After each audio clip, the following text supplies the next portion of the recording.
Arestado ang isang Chinese national dito sa Davao City matapos siyang mag-apply ng Philippine passport. Iniimbestiga naman na ang fish kill sa isang ilog sa Negros Occidental. Ang mainit na balita hatid ni John D. Esteban ng GMA Regional TV. Ikinabahala ng mga taga-Barangay 2 sa Ilog Negros Occidental ang pagkamatay ng mga isda sa Ilog Hilabangan River. Batay sa water sampling ng isang kooperatiba, nakitaan na mataas na level ng chloride ang tubig. Pero sabi ng Sentro Kabangkalan, baka raw hindi nasunod ang tamang proseso sa water sampling dahil lumipas na ang 4 na araw bago nasuri ang kinuhang water sample. There might be contamination na sa sample nila. Kaya the allowable time for kuha pa ng sample is only 6 hours. Pwedeng may iba pang dahilan ng pagkamatay ng mga isda, gaya ng pabago-bagong temperatura, pag-ulan at soil erosion. Abiso nila sa mga residente, huwag munang kumuha at kumain ng mga isdang galing sa ilog. Magsasagawa rin ng hiwalay na water sampling ang BFAR Negros Occidental. Nahaharap sa reklamong arson ang isang lalaki matapos siya umanong sunugin ang bahay ng ka-live-in ng kanyang ina sa Calatrava, Negros Occidental. Ayon sa BFP, nagtalo ang sospek at ang half-brother niya hanggang sa nagkakumusyon. Siya nagambal mismo nga sunugon daw niya ang ilang balay. Mamaya man ang nakakita siya gasolina daw ma'am. Ang iyang half-brother, ang iyang kontra ang bata sang live-in partner sang mamaya. Mahigit 150,000 pesos ang napinsala. Walang pahayag ang sospek at kanyang mga kaanak. Inaresto ng NBI Region 11 ng isang Chinese matapos i-report ng DFA sa Davao City. Questionable umano ang dalang dokumento ng Chinese nang mag-apply ng Philippine passport. Ayon sa NBI, Filipino name na Hengson Habilias Limosnero ang pina-register ng lalaki sa kanyang birth certificate na inisyu ng local civil registrar sa Santa Cruz, Davao del Sur. Nakuha na raw ng NBI ang kanyang Chinese name pero hindi mo na ibinunyag habang patuloy ang investigasyon. Hindi rin daw makaintindi o makasalita ng Bisaya o Tagalog ang naaresto. Although pending pa yung verification from the immigration, but meron kaming ginawang investigation and we found out that he is really a Chinese national. In fact, mga pangalan nakuha na namin. Itong birth certificate niya, alam na namin na falsified to. Hindi totoo mga information. Napag-alaman din na 10 taon na siyang nakatira sa lungsod at nag-aaral sa isang universidad. Plano rin daw niyang bumiyahe pa Amerika. We do not think so na meron siyang relationship doon sa Pogo kasi dito lang siya nakabase sa Davao. But with regards itong mga issuance of falsified documents, kasali ito, no? Kasi yung ibang mga Chinese nationals na nahuli sa Manila and Pampanga and other regions, mostly dito sa LCR Santa Cruz. Medyo easy sila, no? Hindi nila masyadong in-apply yung pag-scrutiny ng mga documents kaya nakakalusot. Or meron talagang mga tao na nasa likod nitong sindikato. Naharap ang naaresto sa kasong paglabag sa passport law, falsification of public documents at perjury. Hindi siya nagbigay ng pahayag. John D. Esteban ng GMA Regional TV, nagbabalita para sa GMA Integrated News. Challenging man ang kanyang role, ibinuhos daw ni Kapuso primetime queen Marian Rivera ang kanyang 100% sa paggawa ng pelikulang Balota.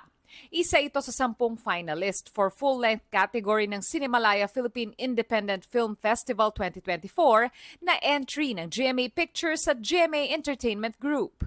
Hindi ko mapaliwanag yung pakiramdam ko after ko matapos yung Balota. Parang palagi ko sinasabi, lalo na sa asawa ko na, alam mo yung, ang tagal ko sa showbiz pero parang bumalik uli yung fulfillment ko sa sarili ko sa paggawa ng trabaho. Sa pagganap bilang guro na nagprotekta sa Balota, wala raw kadobol si Marian at ang ginamit sa pelikula, mga totoong ballot boxes. Ang gandang gawin na totoo Ang gandang gawin na ikaw lahat ang gumawa. Para, ang hirap din kasi dayain ng mga eksena. So parang mas maganda siguro. Sabi ko nga, itong mga scar na ito at kung ano man yung na-experience ko dito, lahat naman ito ililipas. Pero yung 100% na ginawa ko ito, hindi ko na maibabalik yun. Naging emosyonal naman ang direktor nitong si Kip Owebanda habang inilalahad ang pinagmula ng pelikula. It's not fun for people like me na nakaranas ng human rights violation ng martial law na makita yung nangyari noong 2022. Sana we don't only talk about the elections and politicians and the electoral process and democracy only during election time, because it's too late. If we're gonna play catch up again, if we're gonna try to clean up the elections again, pag election na ulit, which is next year, wala mag-improve. Paulit-ulit tayo. Bukod kina Helen Roses and Associate Supervising Producer at Arnel Nacario na Production Unit Manager, thankful din ang mga nakatrabaho ni Marian sa kanyang Cinemalaya film tulad ni Sasa Girl at mga sparkle artists na sina Will Ashley, Royce Cabrera at Rahil Birria. Forever kayo cherish to, and at the same time hindi lang kasi yung dahil syempre alam naman natin star si Miss Maren kundi dahil yung pakikisama niya rin sa amin. The way siya magbigay ng pagkain, the way siya makitungo, makichikahan, makiusap. So, ang laking bagay din nun na talagang na-appreciate namin ng sobra. Sobrang saya. Nung una, sobrang nahihiya pa ako kasi parang ilang years gusto ko na talaga makatrabaho si Ate Yan dahil nga nakatrabaho ko din si Kuya Dong. It was a dream come true for me, and napaka-professional ni Madam Marian, and wala never kong nakitaan ng, alam mo yon, bigat, katrabaho ang anyone sa set namin. Sobrang gaan lang talaga. Formal na ring ipresenta ng Cinemalaya ang 10 finalists para sa shorts at 10 pang ibang finalists sa full-length films kasama ang kanilang mga direktor at cast. For 2 decades, the films of our independent filmmakers have helped explore and define what is at the heart of the Filipino. Their stories, struggles, and triumphs have given us a better understanding and a deeper understanding of our culture and identity. And this year is no different. Von Aquino nagbabalita para sa GMA Integrated News. Speaking of Kapuso, Primetime Queen, patok online ang animoy translator moment ni Marian Rivera sa Superbods 2024. I'm sorry, could I get English, please? I will try my best. Are you ready for this? Woo! Listen very carefully. Here's my question. Your social media following grew when you become a finalist.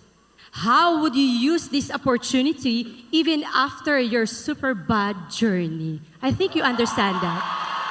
Well appreciated yan ng netizens, pati ng kanyang hobby na si Kapuso Primetime King Ding Dong Dantes. Sabi ni Dong sa isang post, patunay yan na hindi lang ang ganda ni Yan ang nagningning, pati na rin ang kanyang talento sa paghahatid ng saya. Pabirong reply naman ni Marian, next time ay si Ding Dong na ang ipagtatranslate niya.